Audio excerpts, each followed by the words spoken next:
Now, you said that you believe that God has forgiven you. Yes.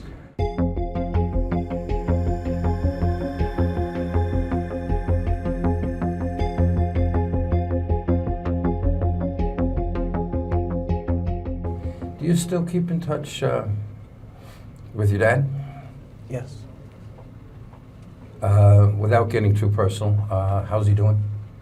He's doing fine. But he asked me not to talk about him. I understand. That's what I said. Safeguard his privacy and privacy of his family. Okay. In terms of the correspondence you carry on with different people and different ministry people and so on and so forth, what's your mail flow like around here? And I don't mean recently. It's been a lot. I don't make a big deal of it. I just consider it as part of my life now, part of it, in a sense, part of my ministry. I get letters from people from all walks of life. Most people are sincere. Some are having, very serious problems. And for whatever reasons, God, I believe, leads them to me. And I'm able to minister to them and encourage them, share Christian gospel with them, even some teenagers. And so it's been good. It's sort of ironic, isn't it? I mean, you're doing all this stuff through the mail these days. You keep the post office busy. What's that, a little nod of loyalty to your old employer? Once a postman, always a postman? Is this all this work that you're doing now, do you feel that this is helping you make up for some of the bad stuff that you were involved in? Do you feel like you're paying back a little bit? Yeah. These things,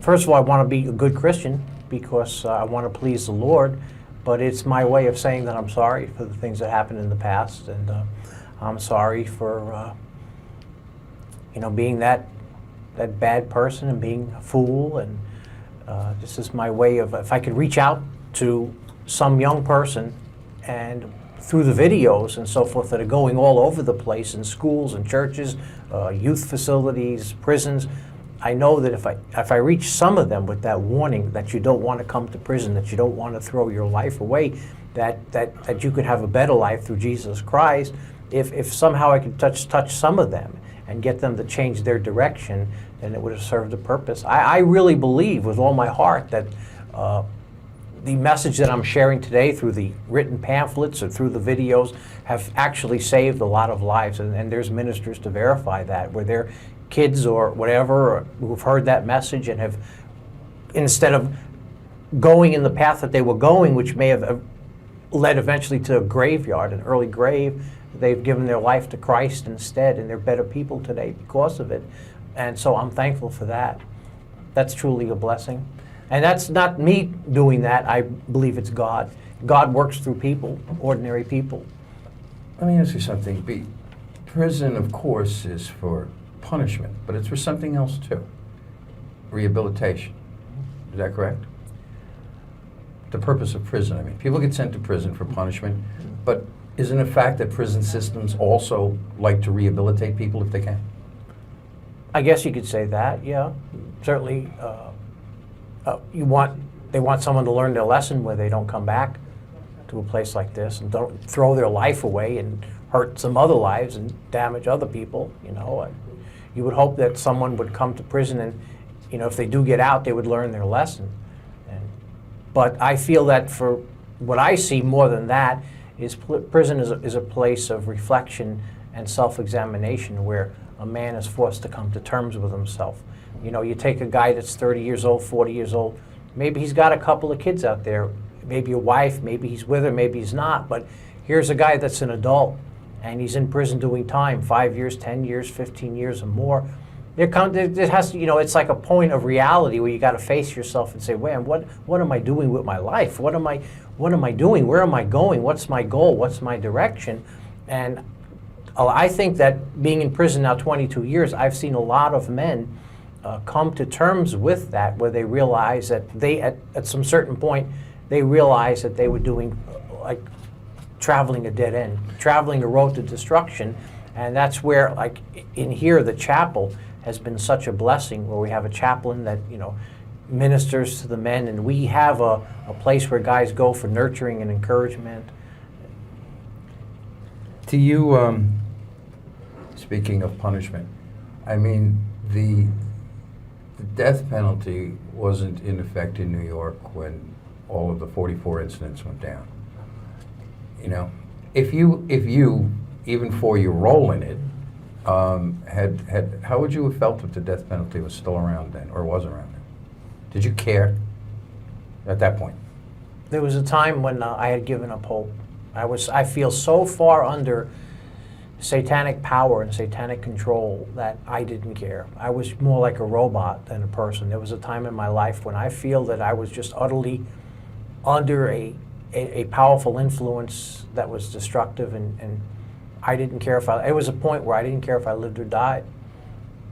How did these people get such control over you? It was a process. It took time. It was like little by little. I mean, I'm telling you, I didn't know it was going to come this way. I mean, when I got out of the service, I wanted to make a life for myself. My dad was moving to Florida. Most of my friends had, I guess, all gone or all changed directions in their life, and I just wanted to make a life for myself. I got an apartment. I had saved up, and when I was in the service, enough money to buy a used car, to rent an apartment. I got a job as a security guard. I enrolled in Bronx Community College. I wanted to have a future, you know, and I don't know, everything got turned upside down. I had good goals, and I just fell into under some kind of powerful influence. I mean, Yeah. You were a middle-class guy. Yeah. Middle class. Family's middle class, you were middle class. Now, based on what I understand, there were some people involved in this circle, if you will. There were some money people. Yeah. There were some influential people, high rollers. So you saw some of the high life, so to speak, right?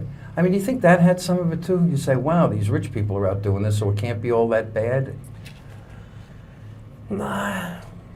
I don't know. I just kind of fell into the flow of things, and I never really looked at it or analyzed that of their lifestyle.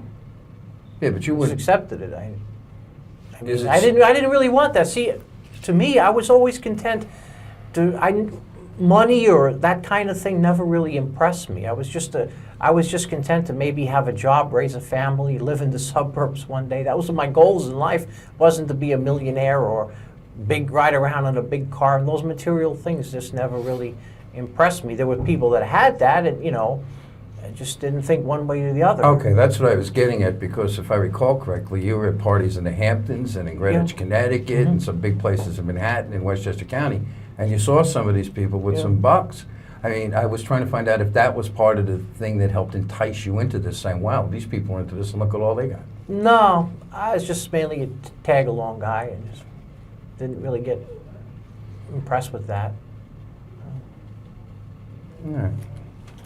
This is a very valid issue. This we've talked about in the past, and this is that there was a great deal made of the fact that in around Mother's Day of 1975, you finally found your natural mother. Yes. And there was one psychiatrist in particular who would later say that this is what put Berkowitz over the edge.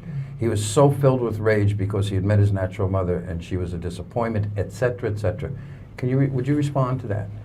Yeah, I did find my natural mother. It was something that I just had in my heart to do. I had come across some literature from the Adoptees' Liberty movement, and this was back in early 75 or somewhere around 74.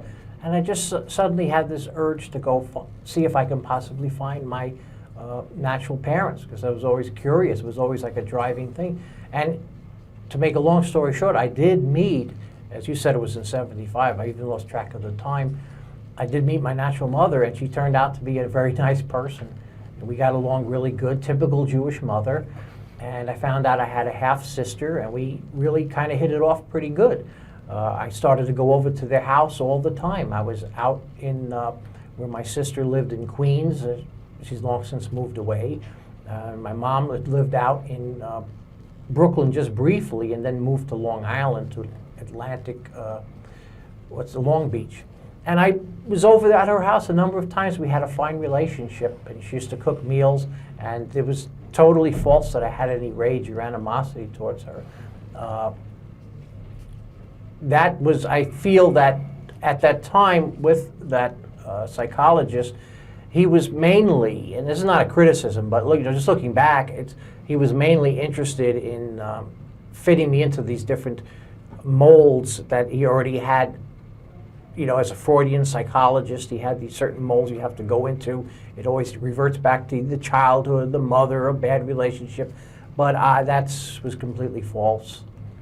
Which brings something to mind. Somebody, not you, told me a long time ago that you had actually read a book called The Murdering Mind to be familiar with some of the psychology of this kind of stuff so that you could give the right answers to shrinks. Yeah, that's true, yeah. It's true. Yeah. So are you saying you were just parroting back to them what you thought they wanted to hear? Yeah.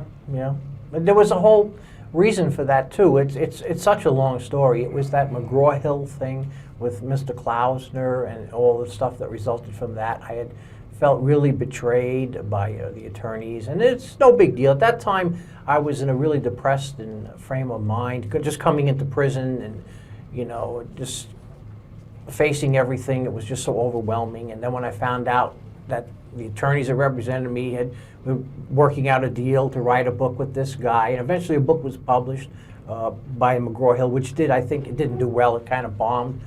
But anyway, at that time when I found out that was coming out, I contacted Mr. Abrahamson, Dr. Abrahamson, and kind of pretty much told him what he wanted to hear, and that was foolish. I mean, at the time, I was just handling everything the wrong way. And at that time, I was, depressed and suicidal in prison, and I just. At that time, were you still involved in the occult? I used to practice in the very beginning, like rituals in my cell and everything. It was stupid. Yeah, we're talking about that, not now. Yeah, I know, I'm but it was about just, that. it was, yeah. So when you first came to prison and for a period of time, you were actually doing your own private rituals in your cell? Briefly, yeah. And I just, I was locked into a certain way of thinking. It's just impossible to explain, and I really hesitate to talk about it because sometimes it's just so taken out of context and misunderstood. But I was just into a type of thinking which I believe that later on in life, Christ had completely set me free from. And if it wasn't for my faith in Christ, if it wasn't for that other inmate reaching out to me one day and beginning to share his faith with me and bring me along that path, I probably would be just a miserable, lonely individual now, just caught up in my own world. Or in the ground. Or in the, I believe God spared my life. I don't know why. There's so many times when I'm talking to the Lord when I say my prayers, I say, why, God? Why did you spare my life? And He just keeps reassuring me that He loves me and that things are going to be okay. Now, isn't it so that a substantial number of people whom you were associated with on the streets back in 76 and 77 are in the ground? That's what I've heard. I don't know how accurate all that is. I've heard, that the Carr brothers and so forth have lost their lives shortly after I was arrested. And what exactly transpired, I don't know. Well, there's been a lot. Young girls like Dawn Coons Yeah. and Frank Signorelli died in jail, and Joe Carrozza, who had the yacht in New Rochelle, Yeah. and so on and so forth. I mean, there's a laundry list of people Yeah. who died violently, either Yeah. murder, accidents, overdoses, suicides. Mhm. That's what happens when. This is why I try so fervently to reach people with the gospel, because I know what Satan can do to a person. Satan can utterly destroy a human life, and just as the Bible says that Satan comes to steal, kill, and destroy, but that Christ comes to give an abundant life. And if people dabble in things, if they follow that path that I was on, eventually they can end up destroying themselves, because there are powers behind the scenes. I know many people say, "Oh, bah humbug, I don't believe that stuff." Well, it's true whether people believe it or not. It's reality. There are powers, entities that people get involved with that could twist a person's mind and ultimately destroy that person's life. Do you remember Jimmy Kahn? Not the actor. Yes. The one who lived in your building. Yeah. After you got arrested, Khan went up to his job trying to get a gun because he said people were now after him. Now, Khan was involved in this case, at least in terms of Untermeyer Park, not at crime scenes. And he drove that yellow VW once in a while. Well, Khan is the latest one. I don't know if you're aware of this, but Khan committed suicide around last Thanksgiving. So, for the record, it's up to, that we know of, about 21 people who were associates of yours in one way or another on the wrong side of this case have died since your arrest. And only one of them, whose name we know, Mr. D, died of natural causes, and he was elderly. All the others were young and unnatural causes. Does that say anything to you about all this? Yeah. That the devil means business. It doesn't play. That's what I've been sharing in my testimony time and time again, that the devil does not play. And person follows him or serves him, they're throwing their life away. They don't know what they're getting into. What could start out as dabbling could ultimately lead to total possession. I've seen it in the past. I know what happened to me. And I hesitate to share these things in the public because it just sounds so unbelievable. People really can't accept that. They don't really understand, or my words get twisted. It's been a real uphill battle to even share. But mainly today, I just see that my calling in life, what I feel is my calling, is to share the good news of Jesus Christ and to reach as many with that message of hope as possible. I mean, even in other countries today, you know, the videos are going into the Philippines, into Russia. They're translated in different languages, Romania. And I mean, I have to look at that and say, well, I can't do anything about the past. I made wrong choices. I did foolish things. I threw my life away. I hurt other people and destroyed their lives, and I'm sorry for that. I can't change the past anymore. If I only knew what I was getting into at the beginning, as I said, I would have just ran away. But rejoin the army. Yeah. That would have, even to that. As I said, when I left the service, I was all ready to begin a new life. I had bought an expensive stereo system, a Sansui stereo system overseas, where the rates were cheap. I had it shipped to the United States. I got my own apartment, my own car. I saved up money when I was in the service. I enrolled in the Bronx Community College. I got a part-time job. I was going to school under the GI Bill. I thought I had a future, you know, and then everything just flipped around. I didn't think I'd ever end up in a place like this. Oh, it's the Catskills. What are the Jewish comedians coming together? Why do you think? Go ahead, Lisa. In terms of, you said you had a dream, to have the typical, somebody growing up in the 50s, the wife, the kids, the suburbs. I was wondering if more could ask you, have you had any kind of a romantic relationship with anyone, maybe somebody whose heart was drawn to you and they began writing to you? I know that happens. That's an interesting human interest kind of question. Some of, let's say, female friends over the years, without names, just in general, who you've corresponded with, you've developed some female friends, is that correct? Well, I wouldn't say like that, like really romantic. I do have, but this is off the record, I think. I do have, because I want to protect privacy. I learned to, this is my life. This is going to be the rest of my life.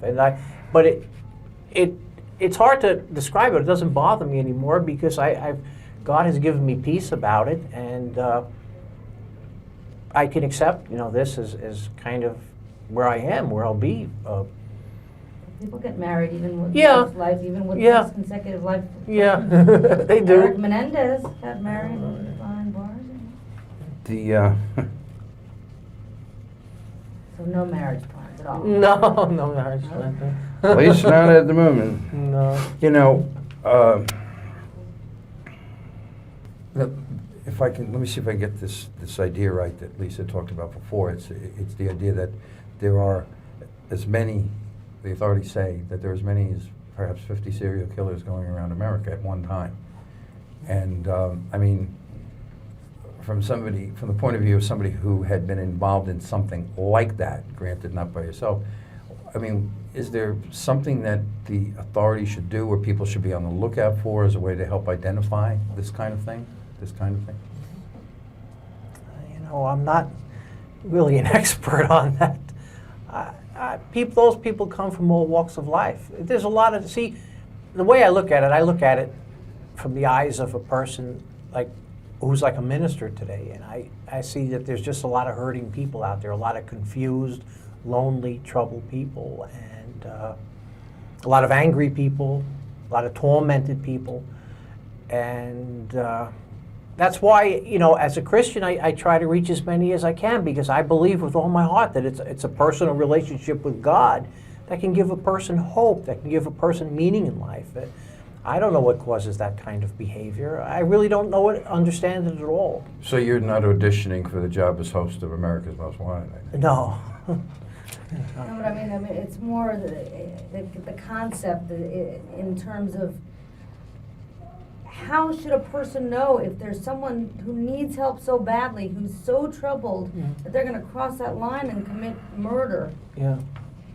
What advice would you give to someone to look out for so that maybe they could get someone to help them? Family members, friends. Wow, that's... Because that's something you would know from ministering to people, because you've seen the people who need the help so badly. What Yeah. are those symptoms? You could tell more. Wow. Take your time. And if you were one of them, you could reach into your own past or Yeah. any other person that you've met in this environment, when I'm sure there were plenty. Yeah. Well, I think that what people need is closeness. In society today, people are so far apart, and even in families, so many families are broken homes. And I don't mean just the broken homes in the sense that maybe dad's in prison or mom and dad are separated or something like that, but sometimes the family could be in, like, all under the same roof, mom and dad and the kids, and yet the home can still be broken because people are not communicating. There's no real bonding. There's no deeper love. It's sometimes even in one's own home, there could be strangers. I think it's so important for people to communicate and to spend time with one another in a family unit as much as possible. I know that, for example, in the incident in Columbine, those kids had parents, and they were from homes that on all purposes seemed to be stable and so forth. And yet, some ways you look at that, and yet there was, within the home, there was a broken relationship. And it seemed like those parents really didn't have an understanding of how far into, let's say, just use the word evil, those kids had fallen. And the parents seem to be, from what I understand, just kind of oblivious to that. My heart goes out to them, because I'm sure they must be struggling with that very much, asking themselves a lot of questions, why? But I can see that there's a need for people to be closer and to know one another better. So what signs then would those parents have seen? That's what is it that you would see in someone that would say to you, aha, the light bulb goes off on top of your head. That person's about to blow up the high school, or that person's about to, shoot people. What is it that you would recognize in another human being that would tip you off so that you could say, Jesus, I've got to help this person? That's the kind of thing I'm just curious about. Okay. Well, I think that sometimes with, like, let's say teenagers or young adults, there's an obsession with death. There's a sense of loneliness, a sense of hopelessness, a sense of despair. I think that a person that's going through some kind of self-destructive or destructive thoughts kind of isolates themselves from others. And if a person's in a home with somebody, they see them becoming detached, remote, aloof, there's maybe a time to just kind of reach out there. It's like, hey, what's going on with your life? I see you're struggling with something. What's on your mind? Let's share. Let's open up a little bit. A lot of times, people just need someone to really talk to, someone to spend time with them, a friend or a family member that's going to stick close with them. And when these things are not there, people it's so easy to get into their own frame of mind, and their world becomes real small. and they don't see the whole picture. They begin to just dwell on their own problems, their own anger, their own frustrations in life, and those things begin to percolate inside of a person, build up, and next thing you know, you have some kind of rage, anger, something like that. I see that people need to know that there's a God, that cares about them, that there's a God that has a place in life for them. I think in here, I know a lot of guys feel very maybe insignificant in the world or so forth, but I don't see myself that way anymore. I see myself as a person who has a purpose in life. I get up in the morning with a sense of purpose as a Christian. Well, I'm going to do the best I can to share with somebody today, to reach out to somebody today, to encourage them. Without those things, I just don't see how people can make it in this world. People try to lose themselves in all kinds of things. And when a person begins to become aloof, that's usually a sign that they're going through something. Well, don't you think people withdraw too? I mean, there's different forms of withdrawal. I mean, you can withdraw into TV, into the internet, into drugs, into alcohol. Yeah. I mean, not in here. Nobody here's on drugs, alcohol, or on the internet, and they're certainly not watching too much TV. I don't think. It's just another one of the things of the case, how myths travel on and on about this brown-haired girls and all that. Was there anything to that? No. Okay. And I just, in terms of just reaching back to your lowest point, because you've come so far from so low, if you could try to talk a little bit of just comparing how you felt, if you could just reach into your heart and try to talk a little bit about feeling like you were in the depths of that moment where suicide was clearly something that would have been an option. Right now, it's the last thing that you would consider because you have a purpose, and I'd love you to... That's. I think that's a very reasonable question too, Dave. That's one we tried earlier and didn't want to talk about. I just asked you if you could contrast or compare the David Berkowitz of 1977 to the David Berkowitz today. The difference. The David Berkowitz of the past was a very guy living without any hope, and was a very troubled and tormented person. I believe that I was demon possessed, and the reason is because I allowed Satan to enter into me, and through rituals and incantations and other stupid things. I look back at that and say, man, that was garbage. I was an idiot to even do those things, but I didn't think it was going to end in destruction of others and even throwing my own life away. But today, thanks to Christ, today I'm living with hope. I know that God has forgiven me, even though others may never forgive me, and I have peace with God. I have peace with myself. I have joy. I have a future, and I believe that Christ is coming soon, and one day I'm going to be with him. One day, that's one of the tenets of the Christian faith, is that Christ will come again. And when that happens, in an instant of an eye, I'll be up in heaven with him. And that's a hope that millions of Christians have. I live with that hope, and I face the future looking forward to being the best I can be as a person, and trying to touch as many lives as possible, trying to reach out to as many as possible in the time I have left, however long that may be. Now, you said that you believe that God has forgiven you. Yes. But have you been able to forgive yourself, or is that something you'll never be able to do? There was a long time of struggle where I couldn't forgive myself. And I went through a lot of pain during that time period. But one day a minister was preaching a sermon from the book of Micah, the prophet, and he talked about God taking all your sins and throwing them into the sea of forgetfulness, never to be remembered anymore. And as he was speaking, I felt like God's Spirit, I know it's a hard thing to understand, but I kind of sensed God's Spirit just kind of bloom in me in that moment where I felt God was reaching out to me and saying, David, your sins are forgiven. David, I've completely forgiven you. I love you. I want you to know that. And right then and there, it's like a light went off inside me. And I knew from that moment that my sins were completely forgiven.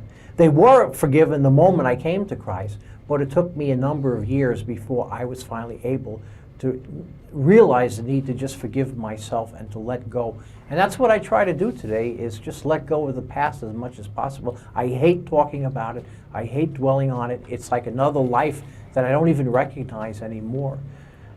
Now, you were talking about forgiveness in a spiritual sense. Yes. But I don't think that you're implying, or are you, that the rest of society should just say, okay, no harm, no foul? No, not at all. I mean, I committed serious crimes. I deserve to be in prison for the rest of my life. I recognize that. I know that people will never forgive me. That's okay. That's normal, you know. But still, my life goes on.